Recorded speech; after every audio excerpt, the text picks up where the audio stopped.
এই পিচ্চি ছেলে শোনো, আমাকে বিয়ে যখন করেছো তখন এভাবে দূরে সরে থাকা যাবে না। আমাকে তোমার বউয়ের সব অধিকার দিতে হবে। এমন দূরে দূরে থাকলে একদম মাথায় তুলে আছাড় দেব। আসো, আমাকে একটু কিসুমিসু দাও। এসব আপনি কি বলছেন ম্যাডাম? আপনি আমার অফিসের বস, তার উপরে বয়সে আমার থেকে 4 বছরের সিনিয়র। আপনাকে কিভাবে আমি কিছু মিছু দেই? কেন? আমি যে তোমার সিনিয়র এটা তোমার বিয়ে করার আগে মনে ছিল না? এখন তো আমি কোনো বাহানা শুনবো না। আসলে বড় স্যার এমনভাবে বলল আপনাকে বিয়ে করতে, তাই আমি আর বারণ করতে পারিনি। ওই মানুষটার জন্যই তো আজ আমি এত দূর অবধি আসতে পেরেছি। এই অনাথ আমিটাকে আজ উনি প্রতিষ্ঠিত করেছে, তাই ওনার কথা ফেলতে পারিনি। সেসব তোমার আর তোমার বড় সাহেবের ব্যাপার। বিয়ে যখন আমাকে করেছো তখন বউয়ের হক আদায় করো। তুমি এখন আমাকে কিসুমিসুও দেবে আর ওইসব ফিরেও করবে। আমি কোনো কথা শুনতে চাই না। নাও শুরু করো। কিছু মিছু আর ইয়ে ফিয়ে বলতে? আরে তুমি কি ফিডার খাওয়া বাচ্চা নাকি? বোঝো না, দুধু খাও। বিয়ের পরে আর সব কাপল বাসর রাতে যা করে তাই করবে। আদর টাদর আর কি, বুঝতে পারছো নাকি প্র্যাকটিক্যালি বুঝাবো? আস্তাগফিরুল্লাহ, তওবা তওবা। একটা মেয়ে হয়ে এসব বলছেন? আপনার লজ্জা শরম নাই নাকি? সিসি, এ কেমন মেয়ের পাল্লায় পড়লাম আমি? আরে আজব, বিয়ে করেছো তো ওইসব করবে না নাকি? আসছে আমার সাধু পুরুষ। আমি না বললেও যে তুমি ওইসবের সুযোগ খুঁজতে তা খুব ভালো করেই জানা আছে আমার। এখন এসব নাটক বাদ দিয়ে আসল কাজ শুরু করো তো। রাত অনেক হলো, আমাকে আবার ঘুমাতে হবে। সকালে তাড়াতাড়ি উঠতে হবে। সকাল সকাল কেন উঠতে হবে? কাল তো শুক্রবার, অফিসও অফ। আরে বাবা, নতুন বউ যদি সকাল সকাল না ওঠে তাহলে সবাই কি ভাববে বলো তো?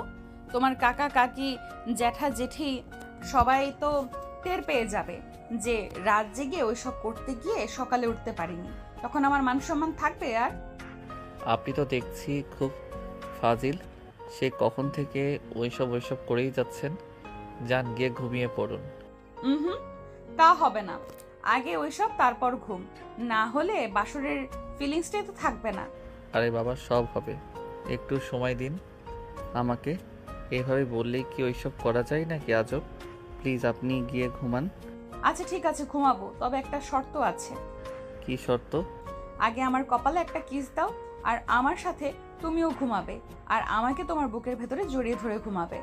আচ্ছা ঠিক আছে, চোখ বন্ধ করুন। করলাম, এবার কিস দাও। রাফি টুপ করে আয়রার কপালে একটা কিস দিল। আয়রা মুচকি একটা হাসি দিল। এবার তো গিয়ে ঘুমান। তুমি হয়তো ভুলে গেছো আমি কি বলেছিলাম। আমার সাথে তুমিও ঘুমাবে, তাও আমাকে জড়িয়ে ধরে ঘুমাবে। ইয়া বাবু, এটা মেয়ে নাকি আরো কিছু? বিড়বিড় করে কিছু বললে? কই না তো। চলুন ঘুমাতে চলুন, অনেক রাত হয়েছে। রাফি আর আয়রা গিয়ে শুয়ে পড়ে। আয়রাকে জড়িয়ে ধরতে রাফির একটু অস্বস্তি হতে থাকে। যতই হোক, ওর থেকে 4 বছরের বড় আয়রা, লজ্জা তো একটু লাগবেই। আয়রা নিজে থেকে এসেই রাফির বুকে মাথা রাখে। রাফির হাত টেনে ওর নিচের উপরে নেয়।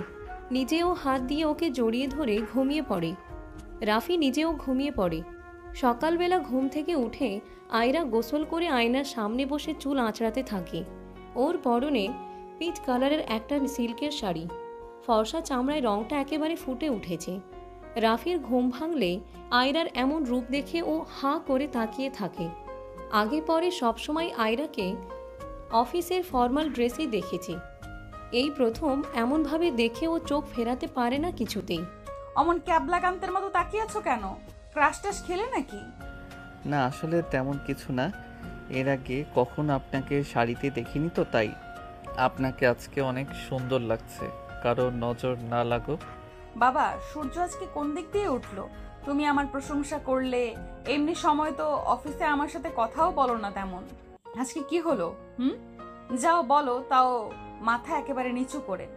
তখন তো আপনি আমার অফিসের বস ছিলেন, আর এখন তো এখন তো কি? হ্যাঁ, এখন তো আপনি আমার বউ হয়েছেন। বর হয়ে বউয়ের প্রশংসা করব না তো আর কার প্রশংসা করব শুনি? এই তো বাচ্চা লাইনে এসেছো।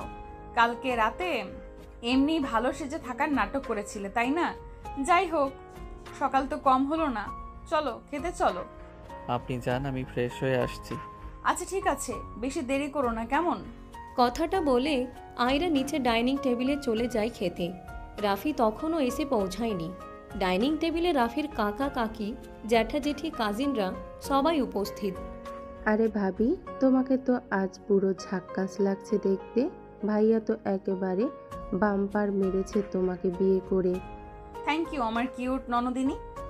ওরকম শাড়িতে সবাইকেই সুন্দর লাগে, শুধু মুলার মতো ফর্সা হলেই কেউ সুন্দর হয়ে যায় না। চেহারার গঠন বলেও একটা কথা আছে। কেন অনু, আমার চেহারার গঠন কি খারাপ নাকি? না, আছে মোটামুটি। নাকটা একটু চ্যাপটা, কেমন চাকমাদের মতো দেখতে লাগে। কিছু মনে করো না প্লিজ। এসব কি হচ্ছে আপু? ভাবিকে দেখতে মাশাআল্লাহ অনেক সুন্দর, তুমি কেন এভাবে বলছো? এটা কিন্তু ঠিক না। তুই বেশি বুঝিস আমার থেকে। একদম চুপ করে খাবার খা, বেশি বকবক করবি না একদম।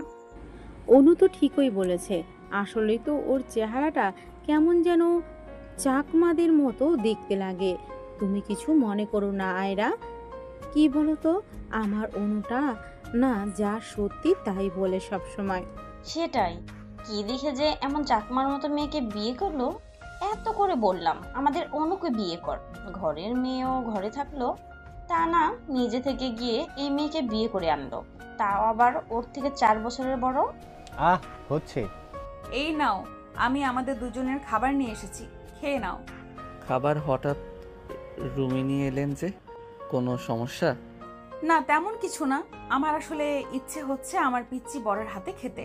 ডাইনিংয়ে তো বড়রা সবাই বসে আছে, তাই রুমে নিয়ে এলাম। তাদের সামনে ব্যাপারটা কেমন একটা দেখায় না বলো? ও আচ্ছা, ম্যাডামের তাহলে আমার হাতে খাবার শখ জেগেছে। আসুন তাহলে আপনাকে খাইয়ে দেই। আমার 7টা না 5টা না একটা মাত্র বর, তার হাতে খাওয়ার শখ জাগবে না?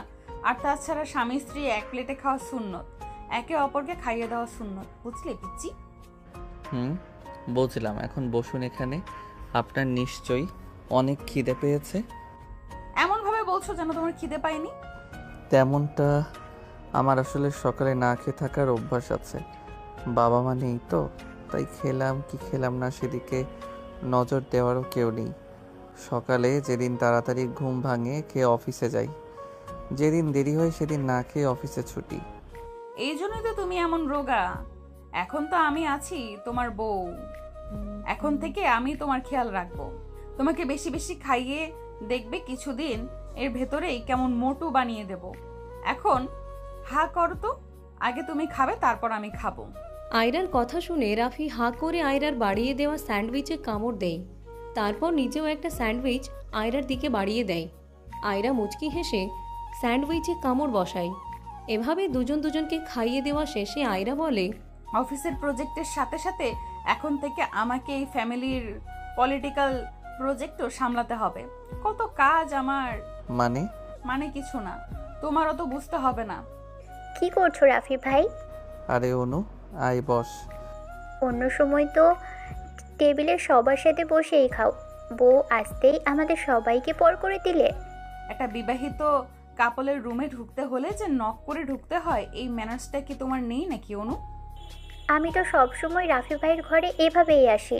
কই, রাফি ভাই তো কখনো আমাকে বারণ করেনি। তখন তো তোমার রাফি ভাই অবিবাহিত ছিল, এখন তার বউ আছে।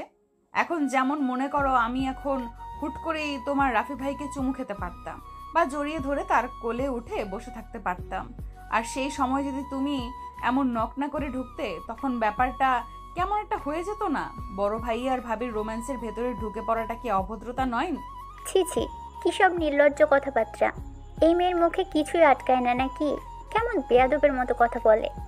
অনু ভুলে যেও না, সম্পর্কে উনি তোমার ভাবি হয়।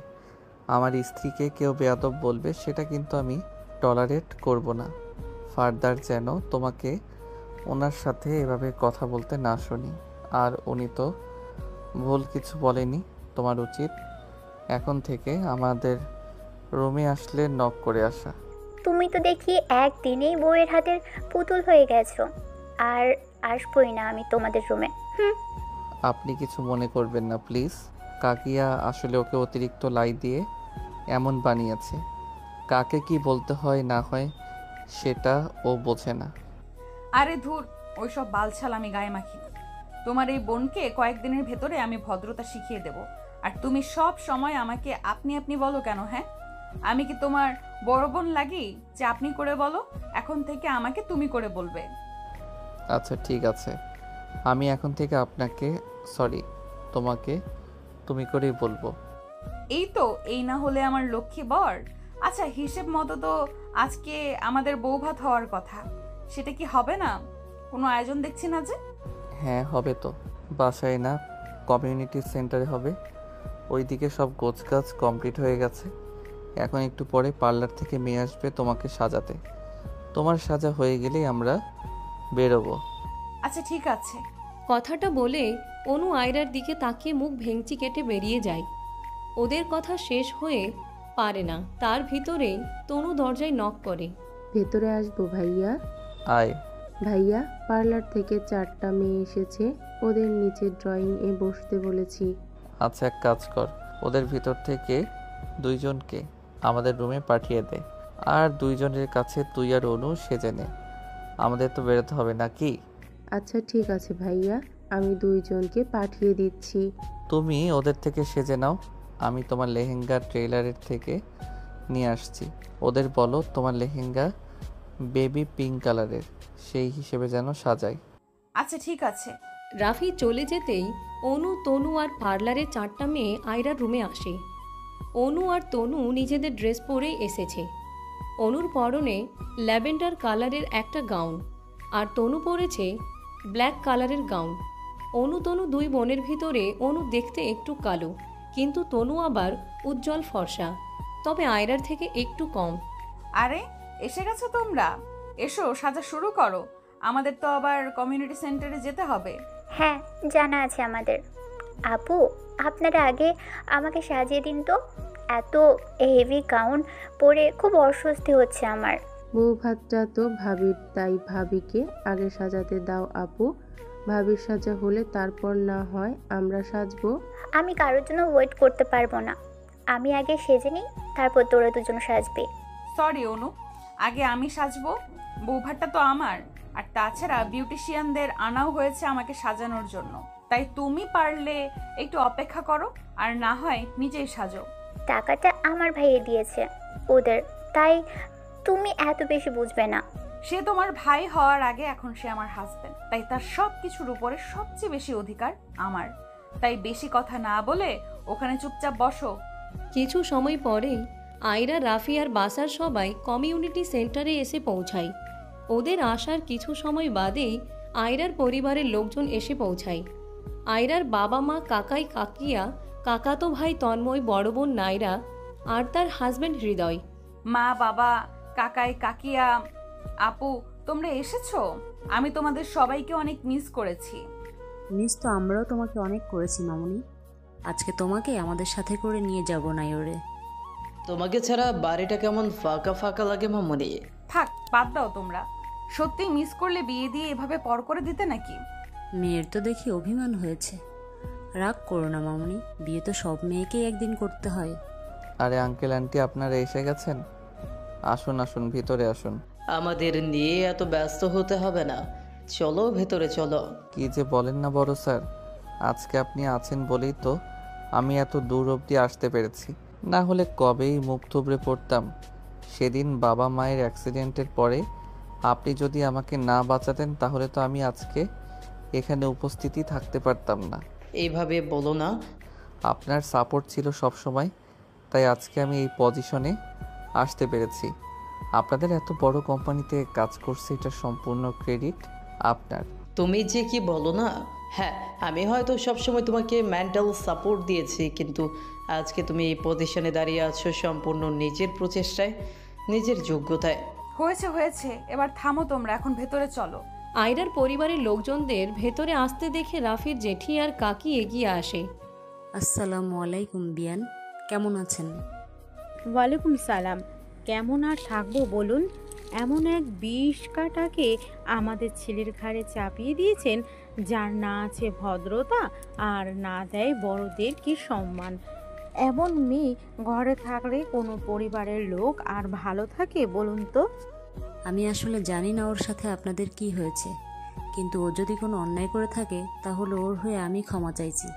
প্লিজ আমার মেয়েটাকে ক্ষমা করে দেবেন। আজকে তো নিয়ে যাবেন নিজেদের মেয়েকে সাথে করে, পারলে একটু আদব কায়দা শিখিয়ে পড়িয়ে পাঠাবেন। এমন বেয়াদ্দপ মেয়ে আমার হলে কবেই মেরে ফেলতাম। এভাবে বলবেন না বিয়ান, আমি ওকে সব কিছু শিখিয়ে পড়িয়ে পাঠাবো। ও আর কোনো অন্যায় করবে না। আপনারা প্লিজ ওকে ক্ষমা করে দেন। আমি ওর হয়ে ক্ষমা চাইছি। এসব কি হচ্ছে মা? আমি কোনো অন্যায় করিনি যে তুমি এইভাবে ওনাদের সামনে ক্ষমা চাইবে।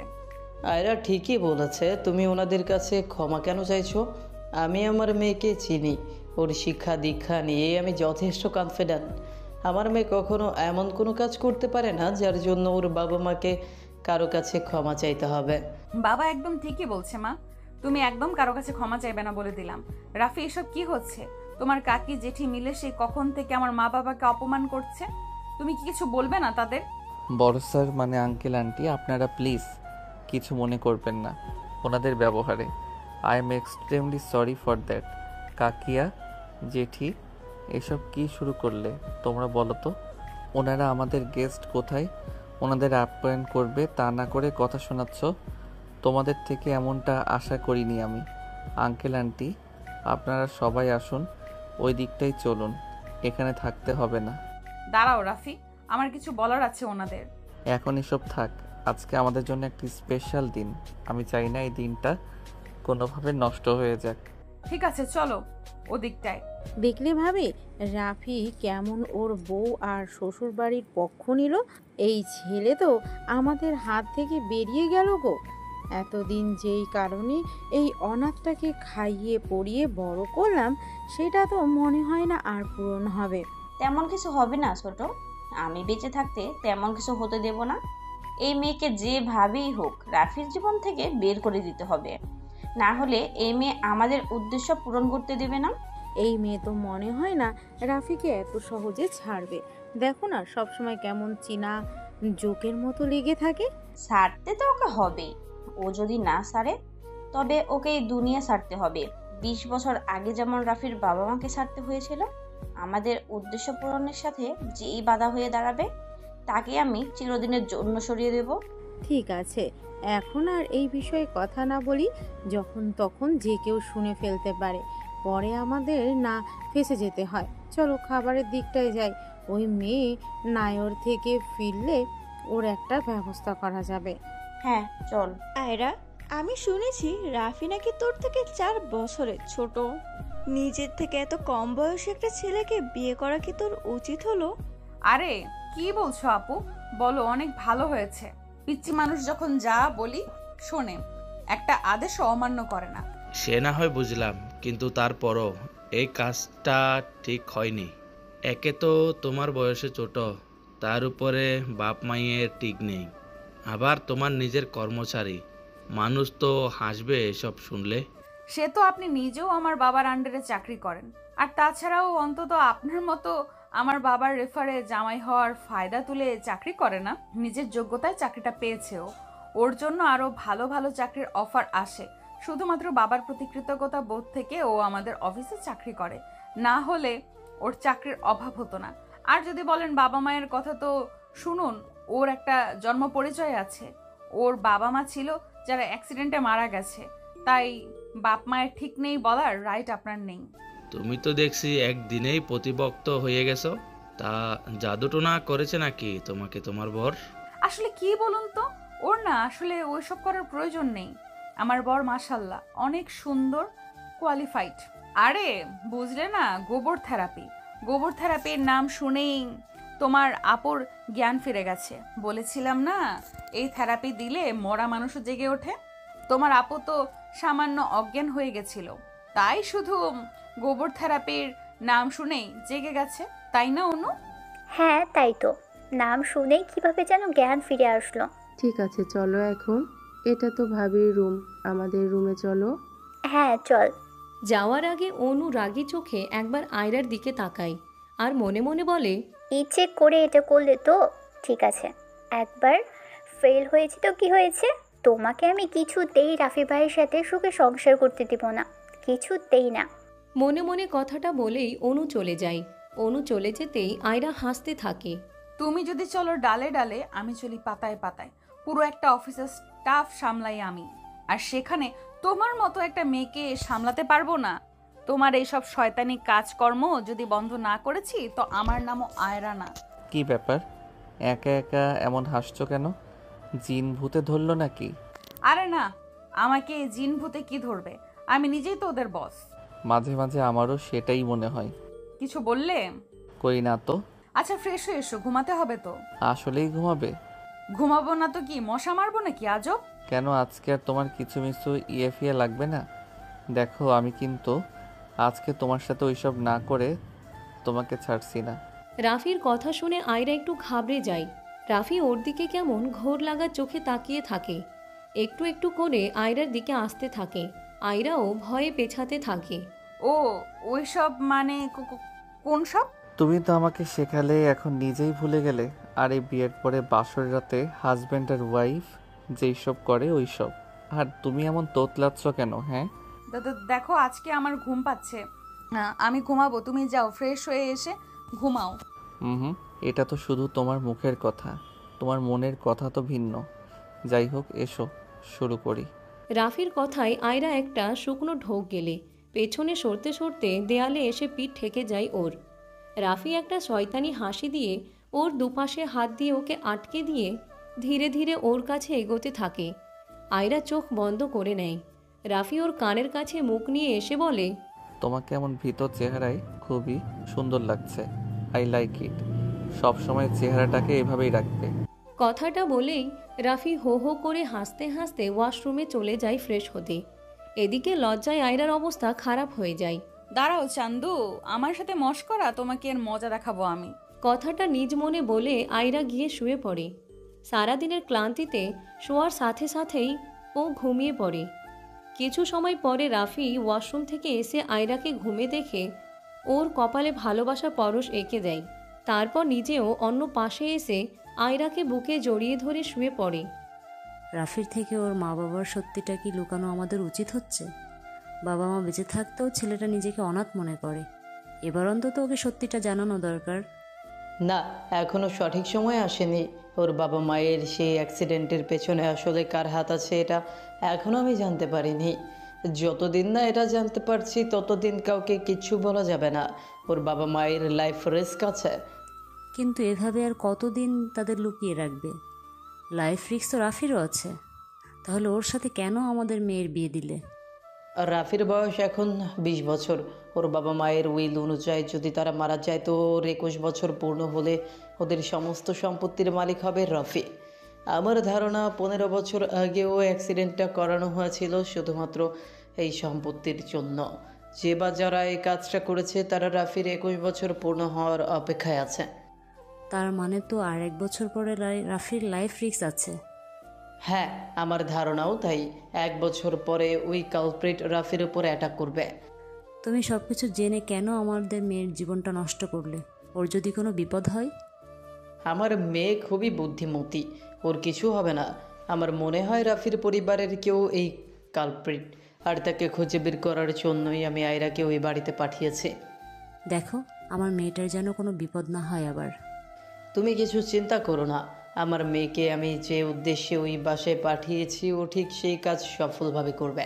এই 1 বছরের ভেতরেই ও আসল কালপ্রিটকে খুঁজে বের করবে, আর ওর উপর কেউ সন্দেহও করবে না। দেখো, আমার মেয়েটার যেন কোনো ক্ষতি না হয়। আয়রার বাবার বাড়ি 2 দিন থেকে ওরা সবাই আবার রাফির বাসায় ফিরে আসে। সন্ধ্যায় রওনা দেওয়ায় ফিরতে ফিরতে রাত হয়ে যায়। এসেই ওরা কোনো রকম কয়টা খেয়ে শুয়ে পড়ে, কারণ পরদিন সকালে আয়রা আর রাফির দুজনেরই অফিস আছে। রাফি, তুমি গিয়ে ব্রেকফাস্ট শুরু করো, আমি একেবারে রেডি হয়ে নিচে আসছি। আচ্ছা ঠিক আছে। গুড মর্নিং ভাইয়া, ভাবি কোথায়? দেখ গিয়ে, নবাবের বেটি হয়তো পড়ে পড়ে ঘুমাচ্ছে এখনো। খেয়েছি সে। এ কেমন মেয়েকে ঘরে তুললি তুই রাফি? বাড়ির বউ কোথায় সকাল সকাল উঠে নাস্তা পানি বানাবে? তা না, সে এখনো নিচেই আসতে পারলো না। জমিদারের ঝিকো থাকার। সকাল সকাল আমাকে নিয়ে গসিপ শুরু হয়ে গেছে নাকি? এই বাড়িতে তো দেখছি আমাকে নিয়ে ভাবার মানুষের অভাব নেই। এসে গেছে জমিদারের বেটি। তা বলি, কটা বাজে খেয়াল আছে তোমার? বাড়ির বউ এত দেরি করে উঠলে কাজগুলো কে করবে শুনি? ও মা, কাজের লোক থাকতে আমি কেন কাজ করতে যাব? কাজের লোক তো অন্য কাজ করবে। এবারের নিয়ম, বাড়ির রান্না বাড়ির বউরা করে, বুঝতে পারলে? সে তো আপনারাও এই বাড়ির বউ, তো তো রান্নাটা বরং আপনারা দুজনেই করুন। কেন? তুমি থাকতে? May I come in ma'am? Yes, come in sir. আপনি হয়তো ভুলে যাচ্ছেন এটা অফিস ম্যাম। জি না স্যার, আমি কিছুই ভুলিনি, বরং আপনি ভুলে গেছেন।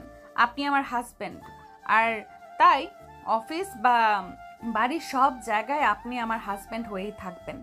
আমাকে অফিসে এসে আপনি করে বলতে হবে না বা ম্যাম বলতে হবে না। বাসায় যেভাবে তুমি করে বলো সেভাবে এখানেও তুমি করে বলবে। ঠিক আছে। এখন বলো কি জন্য আমার কেবিনে এসেছো? আপনাদের রিসেন্ট প্রজেক্টটা তোমার দুলাভাই হ্যান্ডেল করছিল। আজকে হিসাবে বসে দেখলাম, হিসেবে অনেক গরমিল। প্রায় ৭৫ কোটি টাকার হিসেব পাওয়া যাচ্ছে না। কি বলো? এত টাকার হিসেব না মেলা তো আর কাকতালীয় কোনো ব্যাপার না। নিশ্চয়ই কোনো একটা ঘাপলা আছে। এর আগেও দুলাভাইয়ের করা প্রজেক্টের কাজে আমি টাকা ৯-৬ পেয়েছি। আপাতত এই ব্যাপারটা আমাদের ভেতরেই থাকুক। আমি আগে বাবার সাথে বসে এই বিষয়ে কথা বলি, তারপরে লিগ্যাল ইনকোয়ারিতে বসবো। ঠিক আছে, আসছি আমি। শোনো। হ্যাঁ বলো। তোমার বউয়ের এখন একটা কিছু মিছুর খুব প্রয়োজন, তা না হলে ও কাজে কনসেন্ট্রেট করতে পারছে না। আচ্ছা তাই নাকি? জি হ্যাঁ তাই। আচ্ছা, কাছে এসো। আয়রা রাফির কাছে এগিয়ে আসলে রাফি ওর ঠোঁটে একটা কিস দেয়, তারপর কেবিন থেকে বেরিয়ে যায়। রাফি যেতেই আয়রা ধপ করে চেয়ারে বসে পড়ে, তারপর চিন্তিত কণ্ঠে বলে, উফ, এত দিক কিভাবে সামলাবো আমি? সবার আগে এটা খুঁজে বের করতে হবে রাফির বাবা মাকে কে কে মারতে চায়। বাবার ধারণা ঠিক হলে সেটা ওই বাড়ির কেউ হবে। আমার হাতে এই 1 বছর সময় আছে। আমাকে যা করার খুব দ্রুত করতে হবে, না হলে 1 বছর পরে রাফির লাইফ রিস্ক আছে, সেটা আমি কোনোভাবেই হতে দেব না। এর ভিতরে আয়রার কাছে তনুর কল আসে। হ্যালো ভাবি। হ্যাঁ তনু বলো। ভাবি, তুমি আজকে বাসায় এসো না? হঠাৎ এই কথা? মা, জেঠি আর আপু মিলে কি সব প্ল্যান করেছে তোমাকে জব্দ করার জন্য, তাই তুমি আজকে বাসায় এসো না। ধুর পাগলি, ওরা এমন অনেক কিছুই করবে, তার জন্য কি আমি ওদের ভয় পেয়ে থাকবো নাকি? তুমি কিছু চিন্তা করো না, আমার কিচ্ছু হবে না। ঠিক আছে, রাখছি এখন, তুমি একটু সাবধানে থেকো। আচ্ছা। কলটা কেটে আয়রা মনে মনে বলে, এই 3 বিটকেল মহিলা আবার কি ঝামেলা পাকানোর প্ল্যানিং করছে কে জানে। ইয়া মাবুদ, তুমি জানো আমি যেন সবটা সামলে নিতে পারি। ওরা যাই করার প্ল্যানিং করুক, আমি যেন সবটা ভেস্তে দিতে পারি। সন্ধ্যায় রাফি আর আয়রা বাসায় ফিরে ফ্রেশ হয়ে ড্রয়িং রুমের সোফায় এসে বসে। তখনই অনু পায়েসের বাটি নিয়ে হাজির হয়। ও মোট 3টা বাটি পায়েস নিয়ে হাজির হয়। এই নাও রাফি ভাই, আমি পায়েস বানিয়েছি, খেয়ে বলো তো কেমন হয়েছে। ভাবি, তুমিও নাও। বাবা অনু, তুমি এত সুমতি হলে কিভাবে? তুমি আমাকে ভাবি বলে ডাকলে, যাক শুনে খুশি হলাম। দাও পায়েস দাও, খেয়ে দেখি কেমন হলো। আচ্ছা, তুমি আবার আমার পায়েসে কিছু মেশাওনি তো? আমি আমি কেন তোমার পায়েসে কিছু মেশাতে যাব? তুমি যে কি বলো না, আমি কি এতই খারাপ নাকি? হতেই পারে কিছু মিশিয়েছো, তাই এত আদর করে আমাকে ভাবি বলে ডাকছো, আবার পায়েস রান্না করে খাওয়াচ্ছ। আরে না, তুমি যে কি বলো না, আমি আসলে ভেবে দেখলাম এতদিন শুধুই তোমার সাথে আমি অনেক খারাপ আচরণ করেছি, তাই ভাবলাম একটু মিষ্টি মুখ করিয়ে তোমার সাথে সম্পর্কটা ঠিক করে নিই। এসব কি হচ্ছে আয়রা? ও তোমার সাথে সব ঠিক করতে চাচ্ছে আর তুমি কি না ওর সাথে এমন আচরণ করছো। আমি কিন্তু এটাকে সাপোর্ট করছি না। আরে এত সিরিয়াস হয়েও না, আমি তো মজা করছিলাম ওর সাথে। অনু পায়েস দাও, খেয়ে দেখি, আর তুমিও খাও। হ্যাঁ এই নাও, আমিও খাচ্ছি। কথাটা বলে অনুও পায়েস খেতে শুরু করে আর মনে মনে বলে, খাও না খাও, বেশি করে খাও, আর একটু পরেই বুঝতে পারবে মজা। আমার সাথে লাগতে আসা, খুব চ্যাটাং কথা বলো তাই না? আজকে সব কিছুর মজা হাড়ে হাড়ে টের পাবে একদম। পায়েস খাওয়া শেষে ওরা 3জন বসে টুকটাক গল্প করতে থাকে। তখন ড্রয়িং রুমে কাকি আর জেঠি আসে। আজকের অফিস কেমন কাটলো আয়রা? জি ভালো। সারাদিন এত কাজ করে নিশ্চয়ই ক্লান্ত হয়ে গেছো, খাও অনুর বানানো পায়েসটা খাও বেশি করে। কাকি আর জেঠির কথা শুনে আয়রা তো পুরাই অবাক হয়ে যায়। ও মনে মনে ভাবে, ব্যাপারটা কি হলো? এই 3 রমণী হঠাৎ এমন উল্টো সুরে গান গাওয়া শুরু করলো কেন? পায়েসের ব্যাপারটা তো আমি সামলে নিয়েছি, কিন্তু তারপরও এদের এমন ব্যবহারের কারণ কি? নাকি আরো কোনো ঝামেলা পাকানোর ধান্দায় আছে এরা? আয়রার মনে মনে চিন্তা করার ভিতরেই হঠাৎ অনু ও মাগো বলে চিৎকার করে ওঠে। তারপর পেটে হাত দিয়ে তাড়াতাড়ি নিজের রুমে দৌড় দেয়। অনুকে দেখে আয়রা মুচকি হাসতে থাকে। অনুর পিছু পিছু কাকি আর জেঠিও যায়। কি হলো বলো তো? অনু ওইভাবে চিৎকার করে পেট চেপে ধরে ছুটে পালালো কেন? পরের জন্য কুয়ো খুঁড়তে গিয়ে নিজেই সেই কুয়োয় পড়েছে। মানে হচ্ছে ও পায়েসে বাথরুম হওয়ার ওষুধ মিশিয়ে এনে আমাকে খাওয়াতে চেয়েছিল, কিন্তু ও যখন ওষুধ মেশাচ্ছিল আমি দেখে ফেলি। তারপরে ও একটু বাইরে বের হতেই আমি আর ওর নিজের জন্য চিহ্ন করে দেওয়া বাটিটা বদলে দেই। ওষুধ মেশানো বাটিতে চিহ্ন দিয়ে ভালো একটা বাটির চিহ্ন মুছে দেই। ওর আর আমার পায়েসের বাটির কালার তো সেম ছিল, আর তোমারটা আলাদা, তাই ও নিজেই নিজের ওষুধ মেশানো পায়েসটা খেয়েছে। এই জন্যই কি তুমি তখন বলছিলে ও পায়েসে কিছু মিশিয়েছে কিনা? এই না হলে আমার বুদ্ধিমতী বউ অফিসেও বস, বাড়িতেও বস। থাকো তুমি, আমি একটু গিয়ে দেখে আসি আমার ননদিনের কি অবস্থা। শত হলেও আজকে এত আদর করে আমাকে ভাবি বলে ডাকলে, তার উপরে আমার তো একটা দায়িত্ব আছে নাকি। আয়রা ড্রয়িং রুম থেকে অনুর রুমে এসে একটা শপিং ব্যাগ ওর হাতে ধরিয়ে, ডাক্তার, ওনাদের দুইজনের এখন কি অবস্থা? আগের থেকে ভালো কোনো রেসপন্স পেয়েছেন? দেখুন, এই 13 বছরেও ওনাদের দুইজনের কোনো ভালো রেসপন্স আমরা পাচ্ছি না। অ্যাক্সিডেন্টের কারণে ওনাদের দুইজনেরই ব্রেন খুব বাজেভাবে আঘাত পড়েছে। দুইজনই কোমায় চলে গেছে। ওনাদের সুস্থ হওয়ার কি কোনো আশা নেই?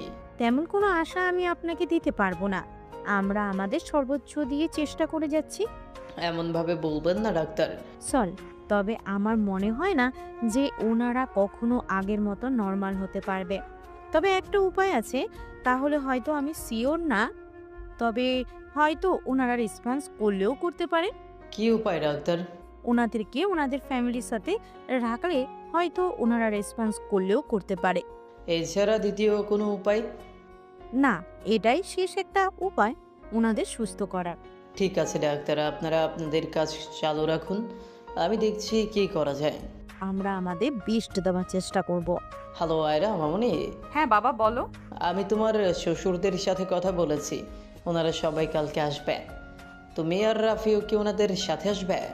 হ্যাঁ বাবা, আমি আর রাফি প্রথমে অফিসে যাব, তারপরে সেখান থেকে আমি বাসায় এসে একটু কাজ আছে সেটা করে অফিস শেষ হলে রাফিকে নিয়ে ওই বাসায় আসবো। রাফিকে সব সত্যিটা জানানোর সময় এসে গেছে। কি বলছো বাবা? ওকে এখনই সব সত্যিটা বলা কি ঠিক হবে? এটা ছাড়া ওর বাবা মাকে সুস্থ করার আর কোনো উপায় নেই। ডাক্তার বলেছে ওনাদের দুইজনকে ওনাদের পরিবারের সান্নিধ্যে রাখলে ওনারা দ্রুত সুস্থ হয়ে ওঠার চান্স আছে। কিন্তু রাফি কি সবটা নর্মালি নিতে পারবে? কে কি নরমালি নিতে পারবো না এরা? না মানে বাবার সাথে কথা বলছিলাম, দুলাভাই যে টাকা হাতিয়ে নিয়েছে সেটা আপু নর্মালি নিতে পারবে কিনা সেটা বলছিলাম। ও আচ্ছা, কথা বলা শেষ? হ্যাঁ শেষ, তুমি যাও গিয়ে শুয়ে পড়ো, আমি আসছি। তাড়াতাড়ি এসো। রাফি চলে যেতে আয়রা তাড়াতাড়ি কলটা কেটে রাফির কাছে আসে। রাফি একটানে আয়রাকে নিজের কাছে এনে ওর কোমর জড়িয়ে ধরে, তারপর কানের লতিতে একটা কিস করে। পরম আবেশে আয়রা চোখ বুঝে নেয়। তারপর রাফি আয়রা চোখের পাপড়িতেও একটা কিস করে। আয়রার কোমর ছেড়ে এবার দুই হাত দিয়ে ওর দুই গাল ধরে ওর কপালে কিস করে রাফি। তারপর আয়রাকে শক্ত করে বুকের ভিতরে জড়িয়ে ধরে। আয়রাও পিছন দিক থেকে হাত দিয়ে রাফিকে জড়িয়ে ধরে। আজকে তোমাকে একটা কথা বলার আছে আয়রা। হ্যাঁ বলো। আমি না তোমাকে ভালোবেসে ফেলেছি, কবে কখন কিভাবে জানি না, তবে এখন তোমাকে ছাড়া একটা মুহূর্ত কল্পনা করতে পারি না আমি। সত্যি বলতে আমিও তোমাকে ভালোবাসি রাফি, অনেক অনেক ভালোবাসি। বাবা মা এরপরে কেউ যদি আমার খেয়াল রেখে থাকে, আমার ভালো মন্দের চিন্তা করে থাকে, তাহলে সেটা হলে তুমি। এখন আমার একান্ত আপনজন হলে তুমি। বাবা মাকে তো সেই ছোটবেলায় হারিয়েছি, কিন্তু তোমাকে আমি হারাতে চাই না আয়রা। সবসময় এভাবেই আমার কাছে থেকে যেও। সবসময় থাকবো তো তোমার পাশে, কথা দিলাম। রাফি এবারে আয়রার ঠোঁটে ঠোঁট ডুবিয়ে দেয়। আয়রাও রাফিকে আপন করে নেয়। দুজনে একে অন্যতে মেতে ওঠে, ভালোবাসার নতুন সূচনা করে দুজন মিলে। পরের দিন সকালে রাফির জ্যাঠা জেঠি কাকা কাকি অনু তনু সবাই মিলে আয়রাদের বাসায় যায়। আয়রা আর রাফি যায় অফিসে। মিস্টার শিহাব, অফিসের সবাইকে নিচতলার গার্ডেনে আসতে বলুন, আমার দরকারি কথা আছে সবার সাথে। Okay ma'am. আপনারা এসে গেছেন সবাই? তাহলে দুলাভাই সামনে আসুন, আপনার সাথে আমার কিছু বোঝাপড়া বাকি আছে। হ্যাঁ আয়রা, বলো। কিছুদিন ধরে আপনি যে প্রজেক্টটা হ্যান্ডেল করছেন সেটা 75 কোটি টাকার হিসেব গরমিল পাওয়া গেছে। এই বিষয়ে আপনার মন্তব্য কি? দেখো আয়রা, আমি জানি না এই টাকার ব্যাপারে। ও, আপনি জানেন না? এটা নিশ্চয়ই 1-2 টাকা নয় যে উড়ে গেছে, পুরো 75 কোটি। এতগুলো টাকার গরমিল নিশ্চয়ই কোনো কাকতালীয় ঘটনা হতে পারে না। প্রজেক্টটা আপনার, তাই জবাবদিহিতা আপনাকেই করতে হবে। এর আগেও আপনার বেশ কিছু কাজ এমন টাকার গরমিল পাওয়া গেছে। তুমি কি বলতে চাইছো টাকাগুলা আমি চুরি করেছি? এই তো একদম ঠিক ধরেছেন। আমি এটাই বলতে চাইছি, টাকাগুলো আপনি সরিয়েছেন। আয়রা, মুখ সামলে কথা বলো। আপনি গলার আওয়াজ নিচে নামিয়ে কথা বলুন, ভুলে যাবেন না এটা অফিস। এখানে আপনি আমার স্টাফ আর আমি আপনার বস। রিসেন্ট একটা অ্যাকাউন্টে 75 কোটি টাকা ট্রান্সফার করা হয়েছে, আর কাকতালীয়ভাবে অ্যাকাউন্টটা আপনার 7 বছর বয়সী ছোট বোনের নামে। এই যে তার ব্যাংক ডিটেলস। এবার কি বলবেন আপনি? না মানে, ওর অ্যাকাউন্টে এত টাকা কোথা থেকে এলো আমি কি করে জানবো? জানবেন যখন আমি পুলিশ কেস করব, তখন আপনি সবটা জানতে পারবেন। কি করব নাকি পুলিশ কেস বসাবো নাকি ইনকোয়ারি? না, এমনটা করো না। আমার সাথে তোমার আফুর জীবনও জড়িয়ে আছে। এমন কিছু করলে ওর জীবনটাও নষ্ট হয়ে যাবে। তাই আমি বলি কি, চলো আমরা বরং ঠান্ডা মাথায় বসে ব্যাপারটা সলভ করি। সরি দুলাভাই ওরফে মিস্টার হৃদয়, আপনার মতো ঘরশত্রু বিভীষণের সাথে কোনো বসাবসি হবে না। আপনাকে আজকে এই চাকরি থেকে বহিষ্কার করা হলো। কাজটা তুমি ঠিক করলে না আয়রা, এর জন্য তোমাকে খুব পস্তাতে হবে। ঠিক বেঠিকের হিসেব না করে নিজের রাস্তা মাপুন। কাজটা করা কি ঠিক হলো? না মানে তোমার দুলাভাইকে কি আরও একটা সুযোগ দেওয়া যেত না? শত হলেও নায়রা আপুর জীবন ওনার সাথে জড়িয়ে আছে। সেটা আমিও জানি রাফি। বাবা ডাকছিলে আমাদের দুইজনকে। হ্যাঁ, তোমরা দুইজন একটু চলো আমার সাথে। আর রাফি, তোমাকে দুইজনের সাথে দেখা করানোর আছে। আমার সাথে? হ্যাঁ, তোমার সাথে। চলো আমার সাথে। রাফি কিছুটা কৌতূহলী হয়ে পড়ে যে কার সাথে দেখা করানোর কথা বলেছে আয়রার বাবা সেটা নিয়ে। আয়রার বাবা দোতলার একদম শেষ রুমটায় গিয়ে ঢোকে। ওনার পিছু পিছু আয়রা আর রাফিও ঢোকে। কই, এখানে তো কেউ নেই। আছে আছে, একটু ধৈর্য ধরো। ওই দিকটায় চলো আমার সাথে। চিনতে পারছো এই দুইজনকে? এটা কিভাবে সম্ভব?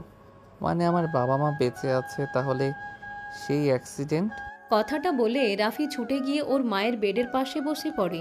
কাঁপা কাঁপা হাতে ওর মায়ের হাতটা ধরে, তারপর আচমকা কান্না করে দেয়। কান্না করতে করতে বলে, মা তুমি বেঁচে আছো? মা, ও মা, কথা বলছো না কেন? কথা বলো তুমি। ও মা, মা দেখো না, আমি তোমার রাফি। দেখো আমি কত বড় হয়ে গেছি, তোমার ছেলে কত বড় হয়ে গেছে। ও মা, তুমি কথা বলছো না কেন? তুমি কি আমার উপরে রাগ করে আছো? তুমি শুধু একটা বার আমার সাথে কথা বলো। তুমি যা চাইবে আমি তাই করব। তাও আমার সাথে কথা বলো মা। মাকে ছেড়ে এবারে রাফি ওর বাবার বেডের পাশে গিয়ে ওর বাবার হাত ধরে কান্না করতে করতে বলে, বাবা, ও বাবা, দেখো আমি তোমার ছেলে রাফি। তুমি আমাকে আদর করবে না? আমাকে বাবুন বলে ডাকবে না? কথা বলবে না আমার সাথে? কি হলো, চুপ করে আছো কেন? ও বাবা, কথা বলো না আমার সাথে। দেখো আমি এতদিন তোমাদের ছাড়া কতটা কষ্ট পেয়েছি। ও বাবা, একটাবার কথা বলো আমার সাথে, প্লিজ একটাবার কথা বলো। তোমরা যা বলবে আমি সব শুনবো, সব করব। ছোটবেলার মতো আর দুষ্টুমি করব না। আঙ্কেল, বাবা মা কথা কেন বলছে না? ওনারা কি আমার উপর রাগ করে আছে?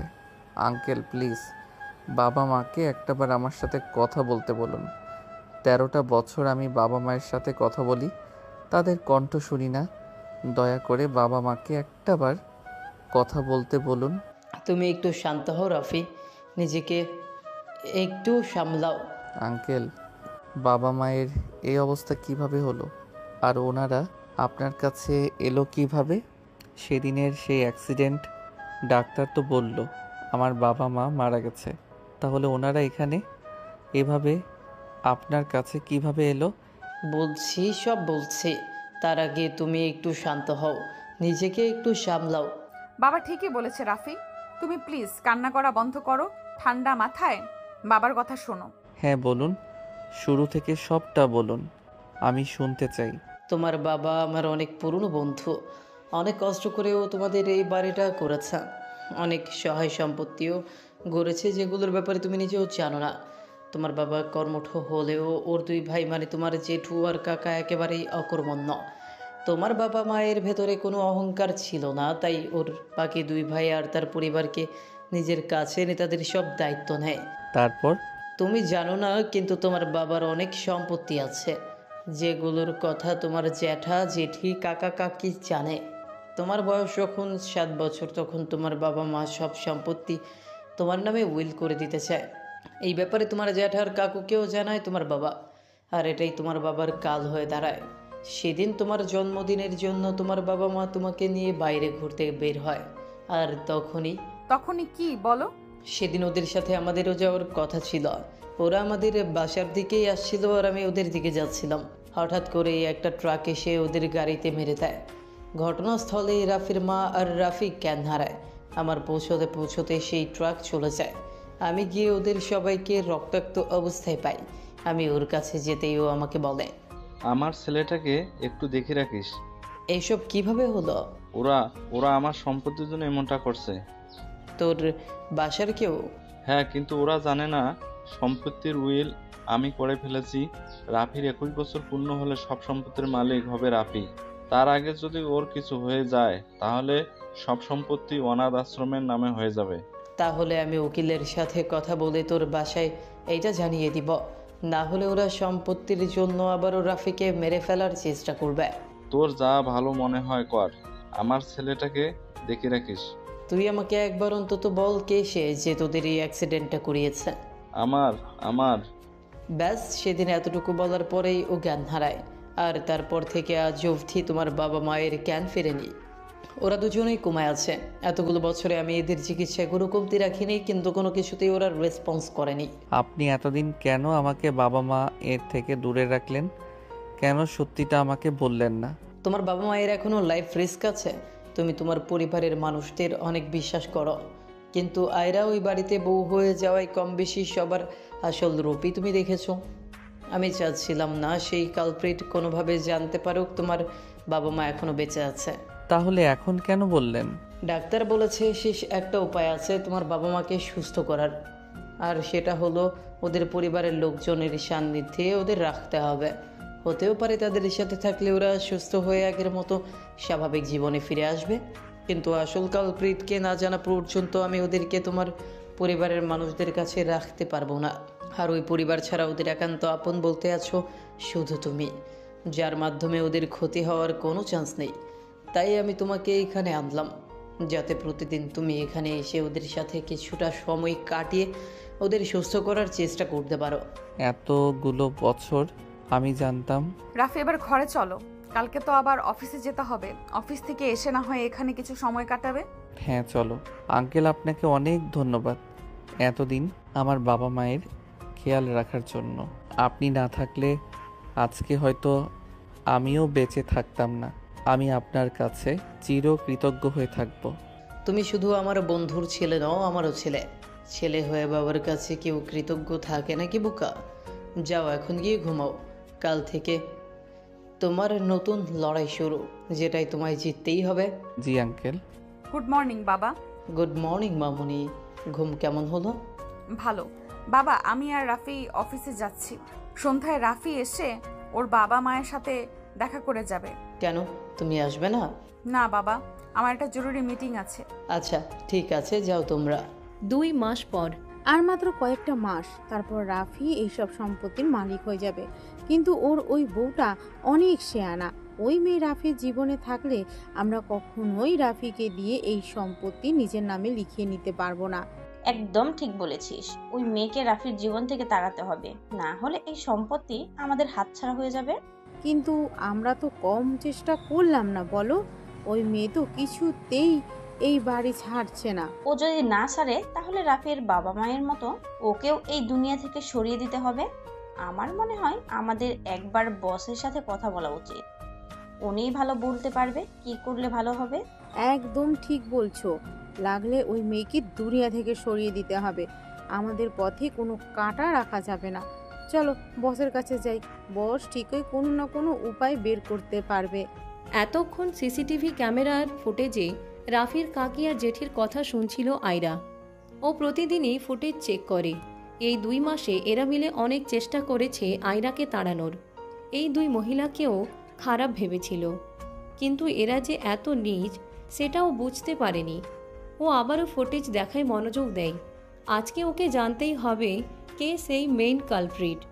সোর্সের ভিতরে ভূতটা আসলে কে সেটা ওকে জানতেই হবে। কিছুক্ষণ পরে ও সেটা জানতেও পারে। আসল কালপ্রিটকে দেখে আয়রা যতটা না অবাক হয়, তার চেয়ে বেশি রাগ লাগে ওর। ইনি হলেন তার মানে আসল কালপ্রিট। এই সেই মানুষ যে আমার রাফিকে মারতে চায়, ওর মা বাবাকে মারতে চায়, যার জন্য ছোটবেলা থেকে আমার রাফি এতটা কষ্ট পেয়ে এসেছে।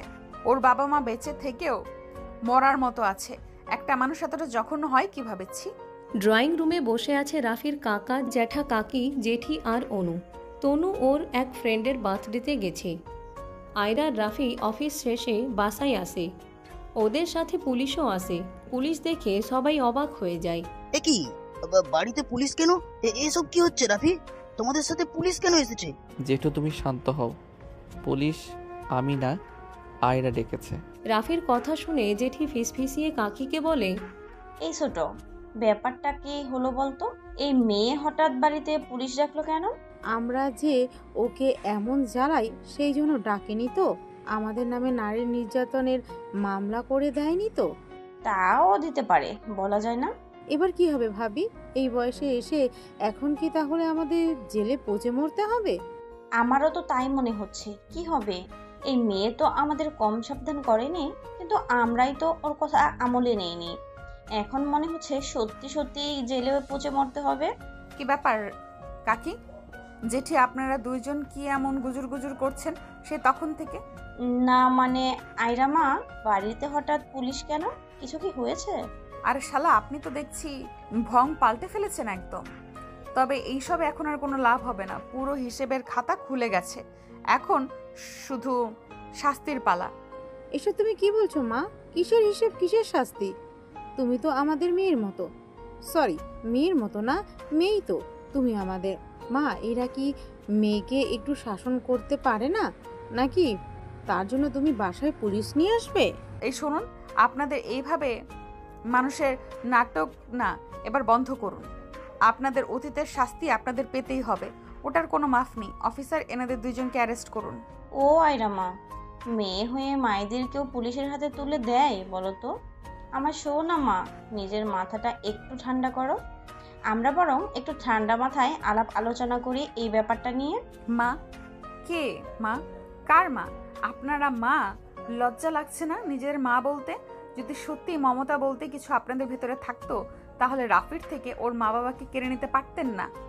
পারতেন না ছোটবেলাতেই ওকে এতিম করে দিতে? এখন তো আবারও ওকে মেরে ফেলার প্ল্যানিং করছেন। এই আপনাদের কি একটুও বুক কাঁপে না? যে ছেলেটাকে ছোট থেকে কোলে পিঠে করে মানুষ করলেন, তার প্রতি কি একটুও মায়া মমতা কাজ করে না? কিভাবে পারেন ওকে মেরে ফেলার প্ল্যানিং করতে? শুধু সম্পত্তির জন্য? আচ্ছা, মানুষের জীবনে টাকা পয়সাই কি সব? স্নেহ, ভালোবাসা, মায়া, মমতা, এগুলোর কি কোনো দাম নেই? এতটা অমানবিক কিভাবে হতে পারেন আপনারা? এসব তুমি কি বলছো? আমরা কেন ওর বাবা মাকে মারতে যাব? মিথ্যে কথা বলা বন্ধ করো। আমি মিথ্যা বলছি? আচ্ছা ওয়েট। কথাটা বলে আয়রা সেই দিনের সিসিটিভি ক্যামেরার ফুটেজ বের করে সবাইকে দেখায়। সবাই তো হতভম্ব হয়ে যায়। এরপরে আয়রা কাকায়ের সামনে গিয়ে বলে, কি ব্যাপার মিস্টার বস? এই সব কিছুর নষ্টের গোড়া? নিজের বড় ভাই ভাবিকে মেরে ফেলার চেষ্টা করতে একটুও বুক কাঁপেনি, তাই না? এতদিন ধরে কি ভালো সেজে এনেছিলেন? কেউ কখনো ঘুণাক্ষরেও টের পায়নি এই নোংরা খেলাটার পেছনে আপনি আছেন। এই বাড়িতে এসে থেকে আমার তো কখনো আপনার উপরে সন্দেহ যায়নি। ভালোই নাটক করতে পারেন আপনি। এবার বাকি জীবন জেলে এনজয় করবেন। হ্যাঁ, আমিই করেছি সব কিছুর পেছনে আমিই ছিলাম। এই এত টাকা, সহায় সম্পত্তি, সব কিছুর লোভ আমাকে একদম জেঁকে ধরেছিল। রক্তের টানও আমাকে আটকাতে পারেনি। আমি অনেক বড় অন্যায় করে ফেলেছি। রাফি বাবা, আমাকে ক্ষমা করে দিস পারলে। আমার জন্য তুই তোর মা বাবাকে হারিয়েছিস। এতগুলো বছর মা বাবার আদর স্নেহ ছাড়া বড় হয়েছিস। পারলে আমাকে ক্ষমা করে দিস। মা, বাবা, জেঠি, তোমরা এত খারাপ খুনি তোমরা? ও বাবা, তুমিও এমন একটা খারাপ কাজ করলে। নিজেকে তোমাদের মেয়ে বলে পরিচয় দিতেও আমার লজ্জা লাগছে। এমন মা বাবা যেন আমার শত্রুরও না হয়। মারে, আমি যা করেছি সব তোর আর তনুর ভবিষ্যতের কথা ভেবে করেছি।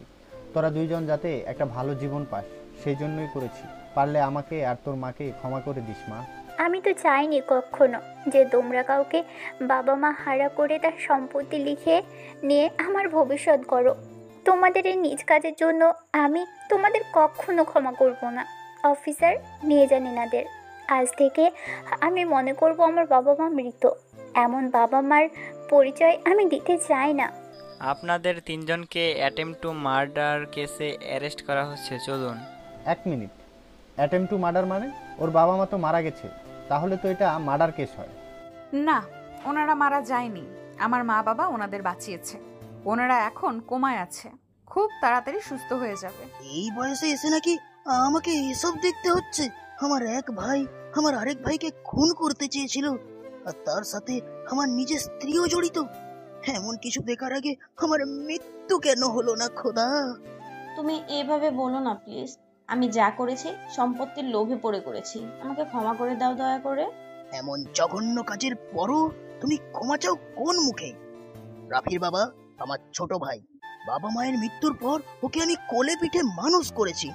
আমার কাছে ও আমার সন্তানের মতো। সেই ভাই কিনা তোমরা মেরে ফেলতে চেয়েছিলে। হ্যাঁ রে ছোট, তোর কি মনে পড়ে না যখন আমাদের খারাপ অবস্থা ছিল ওই কিন্তু আমাদের এখানে এনেছে, নিজের বাড়িতে থাকতে দিয়েছে, খাইয়েছে, পড়িয়েছে। তোর বড় ভাই ছিল, কিভাবে পারলি ওর সাথে এমনটা করতে? আমাকে ক্ষমা করে দাও ভাইয়া, আমি অনেক বড় পাপ করে ফেলেছি। তোরা তিনজন যা করেছিস তার কোনো ক্ষমা হয় না। আজ থেকে আমার জীবনে তোদের তিনজনের কোনো অস্তিত্ব থাকলো না। মনে করবো তোরা মারা গেছিস। এখন জেলে গিয়ে নিজেদের পাপের প্রায়শ্চিত্ত কর, যা। সেদিন পুলিশ অ্যাটেম্প টু মার্ডার কেসে রাফির কাকা কাকি জেঠিকে অ্যারেস্ট করে নিয়ে যায়। রাফির বাবা মাকেও ওনাদের বাড়িতে ফিরিয়ে আনা হয়। দেখতে দেখতে 2 বছর পার হয়ে যায়। সেদিনের কিছুদিন পরে অনু হোস্টেলে চলে যায়।